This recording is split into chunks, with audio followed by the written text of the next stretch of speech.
Friends, ये 115 ग्राम सेवइयाँ हैं। इनको हम हाथों से तोड़ेंगे, छोटे छोटे टुकड़े करेंगे। ब्लेंड मत करिएगा वरना पाउडर बन जाएगा तो सेवइयाँ काम की नहीं रहेंगी। हमें सिर्फ छोटे टुकड़े चाहिए ताकि जब हम इसे बाउल में सेट करें तो ये आराम से सेट हो जाए। पर मैं बार बार कह रही हूँ, इसे ब्लेंड मत करिएगा, हाथों से सेवइयों को तोड़ें, हाथों से इसके छोटे टुकड़े करें।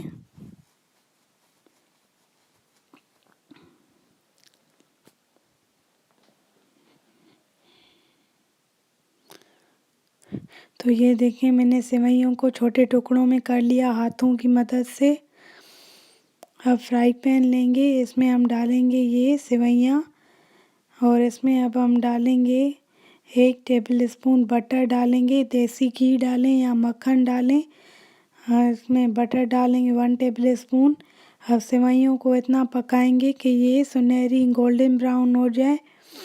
इसे थोड़ी थोड़ी देर में हर चलाते हुए पकाएं, मीडियम फ्लेम पे अच्छे से भून लें जब तक गोल्डन ब्राउन कलर नहीं आ जाता। मक्खन अपने आप पिघल जाएगा थोड़ी देर में। मीडियम फ्लेम पे चलाते रहें चम्मच को और गोल्डन ब्राउन फ्राई कर लें।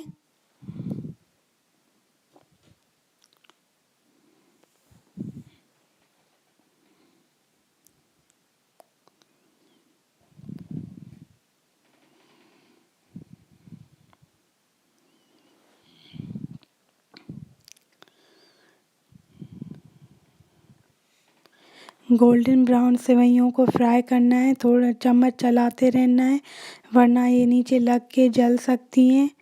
गोल्डन ब्राउन फ्राई करें, चम्मच को चलाते रहें मीडियम फ्लेम में। अगर आपने चलाना छोड़ दिया तो ये पैन के साथ चिपक के और एक साइड की तरफ से सिर्फ पकेगी। अगर चलाते रहोगे तो बराबर पकेगी। ये पक गई है, गोल्डन ब्राउन हो गई है, हमें ऐसा ही कलर चाहिए। तो अब हम इसमें डालेंगे 3 टेबल स्पून कंडेंस्ड मिल्क।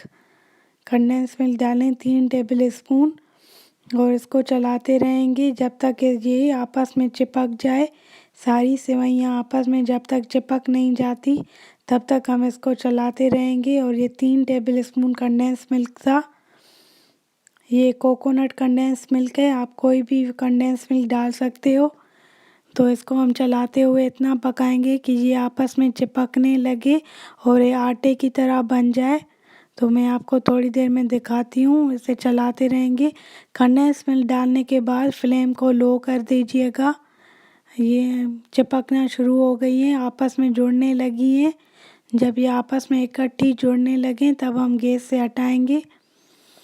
तो ये देखें, ये आपस में जुड़ गई है, बिल्कुल डो की तरह बन गई है। अब हम इसे चूल्हे से हटाएंगे और दूसरे बाउल में निकाल लेंगे सेवइयों को।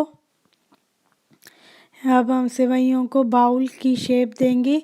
अगर कोई भी बाउल हो घर में, कटोरी हो या कपकेक ट्रे हो तो उसमें सेवइयों को इस तरह फैला लें और कप की शक्ल दें, बाउल की शक्ल दें। वर्मसेली को इससे बाउल बनाएं, सेवइयों का बाउल बनाएं, हाथों की मदद से बाउल बनाएं, ये आराम से बन जाता है। और मैंने ट्रे को ग्रीस व्रीस कुछ भी नहीं किया, कोई ऑयल वॉयल नहीं लगाया है और ऐसे ही आराम से ये बन भी रही हैं और आराम से ये निकल भी जाएंगी। अगर आपकी ना बने तो बाउल में पहले तेल लगा लीजिएगा या बटर, उसके बाद उसमें बाउल बनाइएगा। तो मैं सारी सेवइयाँ डालती जा रही हूँ बाउल में और इसमें बाउल बनाती जा रही हूँ सेवइयों का। बिल्कुल आसान है, आप भी ट्राई करें इस रेसिपी को। दोनों बाउल की शक्ल दें सेवइयों को। ये देखें, सेवइयों के साथ बाउल बन गया और ये आराम से निकल भी रहा है। मैं आपको निकाल के भी दिखा देती हूँ। उसके बाद भी मैं 15 मिनट फ्रीज़ करूँगी ताकि ये और अच्छे से सेट हो जाएं।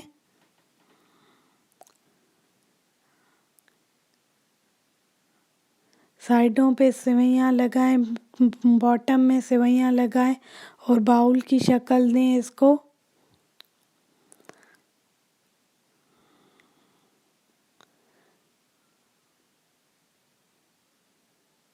ये देखें कितने आराम से निकल रही है। बाउल भी बन गया हमारा। ये दूसरी देखें, ये भी निकल रही है। कंडेंस मिल्क की वजह से अच्छे से ये आपस में जुड़ गई हैं और अच्छे से हमारे बाउल सेट हो गए हैं। मैंने इसे कोई फ्रीज़र में नहीं रखा है और आपके सामने ही सेट किया और बाहर निकाला। तो सारी सेवइयों के मैं बाउल बना लेती हूँ। इतनी सेवइयों में से 6 बाउल बने थे। आपके सामने है, ये बाउल की शक्ल दें सारी सेवइयों को। और 6 बाउल बने थे इतनी से 115 ग्राम सेवइयों से। अब हम इसे फ्रीज़ करेंगे 15 मिनट के लिए, ताकि ये और अच्छे से सेट हो जाएं। 15 मिनट फ्रीज़ करने के बाद अब तब तक हम कस्टर्ड बना लेते हैं 15 मिनट में। पैन लें, इसमें डालें 1 कप दूध।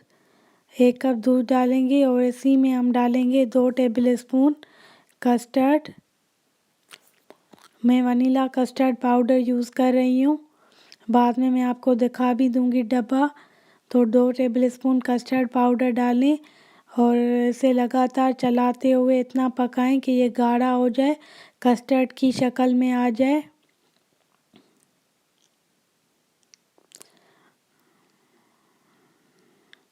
अब हम इसमें डालेंगे 2 से 3 टेबल स्पून चीनी। मैंने 3 टेबल स्पून चीनी डाली थी, 1 टेबल स्पून मैंने बाद में भी डाला था। टोटल 3 टेबल स्पून चीनी मैंने डाली थी।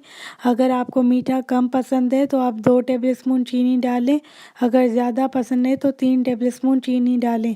थोड़ी सी हल्दी डालेंगे 1/4 टीस्पून जितनी, या चुटकी, ताकि कलर अच्छा आए कस्टर्ड का। पीला कलर आएगा, इससे खूबसूरत कलर आएगा कस्टर्ड का। तो मैंने 2 चुटकी इसमें हल्दी डाली है। अब हम इसे लगातार चलाते हुए मीडियम टू लो फ्लेम पे कस्टर्ड के थिक होने तक इसे पकाएंगे, जब तक ये गाढ़ा नहीं हो जाता। अगर आप मीडियम फ्लेम पे कंट्रोल ना कर सकें तो फ्लेम को लो कर लें, क्योंकि ज़्यादा गाढ़ा कस्टर्ड जल्दी जल जाता है। इसके जल जाने का ये कस्टर्ड मैं यूज़ कर रही हूँ वनीला कस्टर्ड पाउडर। कस्टर्ड को बिल्कुल चलाते रहिएगा, छोड़िएगा नहीं, वरना कस्टर्ड जल्दी नीचे जल जाता है, नीचे लग जाता है। तो ये देखें हमारा कस्टर्ड तैयार है। अब हम गैस को ऑफ़ करते हैं और इसको ठंडा करते हैं। जब चम्मच के पीछे लेयर बन जाए कस्टर्ड की और ये नीचे गिरे ना चम्मच से, तो इसका मतलब कस्टर्ड हमारा तैयार है। ये देखें लेयर बन गई है ना चम्मच के पीछे और गिर भी नहीं रहा नीचे, तो मतलब ये हमारा कस्टर्ड तैयार है। इसको ठंडा करें। अब बाउल निकाल लें सारे प्लेट में। ये देखें आराम से बाउल निकलते जा रहे हैं, ना बिना तेल लगाए हुए कपकेक्स के। तो सारे बाउल हम निकाल लेंगे पैन से। टोटल 6 बाउल हैं। फिर हम हर एक बाउल में कस्टर्ड फिल करेंगे, उसके बाद पिस्ता से हम इसको गार्निश करेंगे।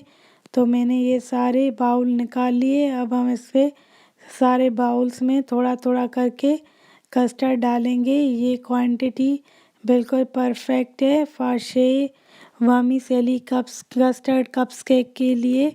कस्टर्ड भी बिल्कुल रेसिपी के मुताबिक।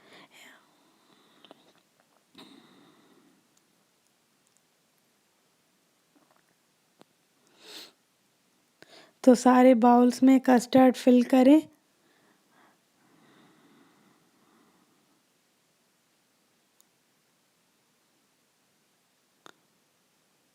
देखें कस्टर्ड ठंडा होने के बाद और गाढ़ा हो जाता है, तो आप ध्यान रखें कि ज़्यादा गाढ़ा ना पकाएं। मेरा कस्टर्ड बिल्कुल परफेक्ट है, ना ज़्यादा गाढ़ा ना ज़्यादा पतला। आप कंसिस्टेंसी देख सकते हैं, बिल्कुल परफेक्ट है। अब हम इसके ऊपर डालेंगे पिस्ता या ड्राई फ्रूट चॉकलेट चिप्स, किसी के साथ भी इसको सजाएं। तो thank you for watching. Please like share comment subscribe, your views matters a lot. Press bell icon button. तो फ्रेंड्स ये देखें हमारे वर्मिसेली कस्टर्ड बनकर तैयार हैं।